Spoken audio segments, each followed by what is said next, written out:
Hi everyone, Lucy here. This year I wanted to challenge myself to review every single movie I watched and document it here on this channel. Some movies and TV shows will inspire a more extensive video, but for now, I'm just going to give you a short review of literally everything that I've watched in the past month. I hope this gives y'all some ideas about movies or shows that you should watch as well. I will also be grading each show on a scale of 1 to 5. These are just personal opinions and kind of vary depending on my taste or my attachment to the film. They can be a great movie and still not be my cup of tea. These will also have no spoilers, so do not worry. And so without further ado, let's get into it. The first movie I watched this year was Studio Ghibli's Castle in the Sky. I already have a full review of this film on my channel, so I won't go into too much detail here, and please check out my video for my full thoughts. This was a really cute film full of adventure and love. Every movie that Miyazaki makes is absolutely magical, and this was no exception. I thoroughly enjoyed this film, and I recommend it to everyone. 5 out of 5. Soul.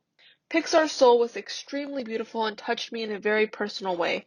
I probably cried for about 10 minutes straight while watching this. It's not a perfect movie, but it definitely means a lot to me. I'm currently working on making a much longer video on what this film means to me and going into its themes. So be on the lookout for that when it's finished. I highly recommend this film. I love its themes, and I think that everyone should watch it. 5 out of 5. Let Them All Talk. While I did enjoy this film, I thought it was overall weak and pretty slow.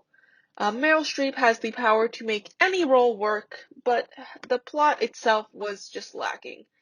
I found the Lucas Hedges character to be likable and definitely brought a lot of life to the movie, but the supporting characters left much to be desired.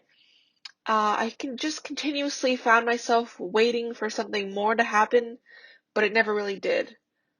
Overall, it was pretty enjoyable, but just not as great as it could have been. 3 out of 5. The Flight Attendant. I had absolutely no expectations when going into this show. I thought it was going to be a typical comedy about flight attendants, something along the lines of what LA to Vegas was. However, within the first 10 minutes, I was shocked by the premise of the show. There were so many twists and turns in the mystery that left me constantly on the edge of my seat. Kaylee Kuko did a fantastic job as Cassie. I absolutely loved the character dynamics and the overall directing style of the show.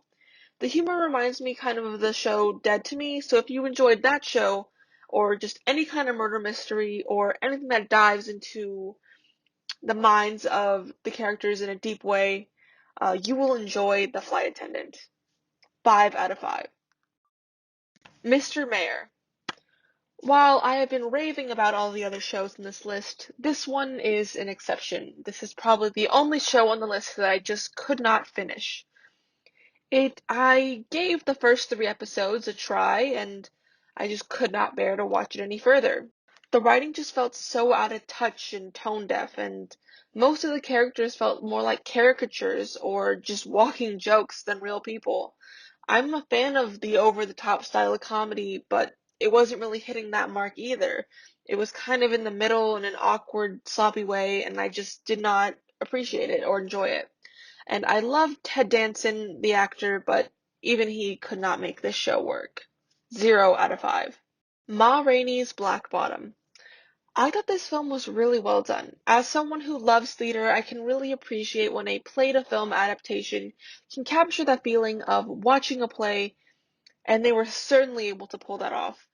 There is a certain energy and life that theater brings to a room that's different than film, and it captures that while still adjusting to the film environment in a perfect way. Even when not much is happening and the main characters are just sitting in a room talking, you can still feel the tension rising and falling, and it just really kept me engaged throughout. All the actors did a great job, especially Chadwick Boseman, who really stole the show. May he rest in peace. 3.5 out of 5. Kim's Convenience. Out of everything on this list, I recommend this show the most. Kim's Convenience has to be one of the best sitcoms of the decade. It's so good that I binged 4 seasons within the span of a month. The relationships are probably the best part of the show. The family dynamics provide some of the most heartwarming and funny moments I've seen in comedy in a while. The supporting cast also adds so much humor and life and just so much more to the show. If you love Schitt's Creek and you're looking for a replacement family sitcom, or something that makes you feel all the emotions or laugh until you cry, this is the perfect show that I think everyone should watch. It's just so well done, and I think it's probably the best comedy out there right now. Emma. I'm gonna be honest, I watched this simply because Anya Taylor-Joy was in it. I probably would not have been interested otherwise. I was pleasantly surprised by how much I enjoyed the film. Well, at the end of the day, I still prefer Clueless as the telling of this Emma story. Anya performed very well, and she is one of the greatest actresses of our generation, so I would definitely go check her out in The Queen's Gambit.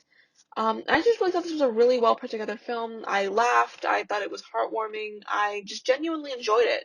3.5 out of 5. WandaVision. I am a huge Marvel fan and have always been especially a fan of the character of Wanda Maximoff, aka the Scarlet Witch. And so I was so happy when I found out that they were finally giving her this series. And do not worry, I'm not going to give any spoilers, but this has been an amazing show so far. It has been so much fun theorizing every single week on what's going to happen next, and I'm continuously left blown away more and more each episode.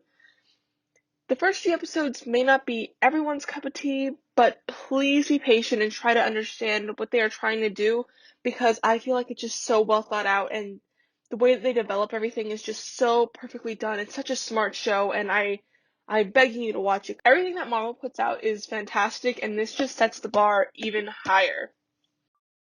Bridgerton. This one is interesting.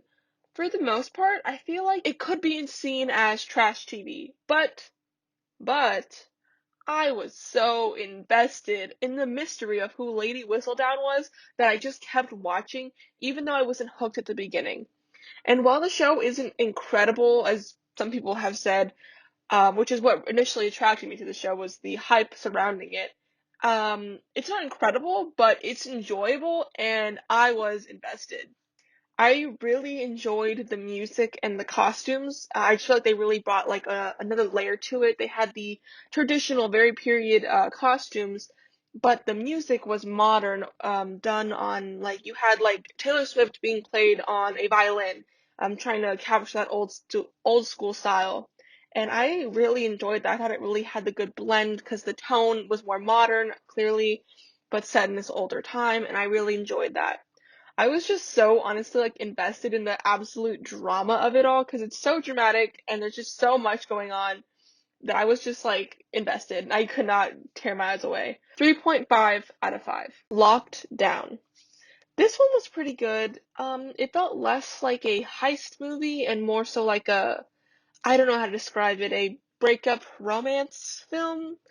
um, Not really much of a heist. They spent a lot of time pre-heist, just developing the environment of the pandemic and their relationship. And I enjoyed the performances of both leads, but I just feel like them setting up so much of, oh, we're in a pandemic, all that. I just feel like it's kind of overdone in a way. I feel like I've seen it too much in my own life, seen it too much in these shows, trying to catch up. But I thought the film was overall enjoyable, even if it was a bit boring. 3 out of 5. One Night in Miami. I ended the month with Regina King's directorial debut. She did a really great job with it. I enjoyed the performances of our four main characters a lot. They all did a really great job with their characters and really brought a great feel to them. For the most part, the film took place in a hotel room, but the characters kept the story from going stale and kept me invested the whole time. I particularly loved Leslie Odom Jr. in this. I've been a fan of him for a while, and I think he did a fantastic job playing the character and singing Sam Cooke's songs and music beautifully. 4 out of 5. So that was everything I watched this January. Boy, that was a lot. I Look, I'm aware that it is already the middle of February when I am posting this, but in early January I had a lot of time to watch a lot of things, and then I got sidelined with school near the end, so I did not get the time to do so. But I've already started working on February's video and developed a better system going forward. for next time, so that way I don't fall behind again, and so you can look forward to that at the beginning of the month. Thank you so much for watching. If you enjoyed, please leave a like and drop a comment below of shows or movies that you think I should watch. I'm always looking for recommendations. So have a great day, everybody. I've been Lucy, and I'll see you next time.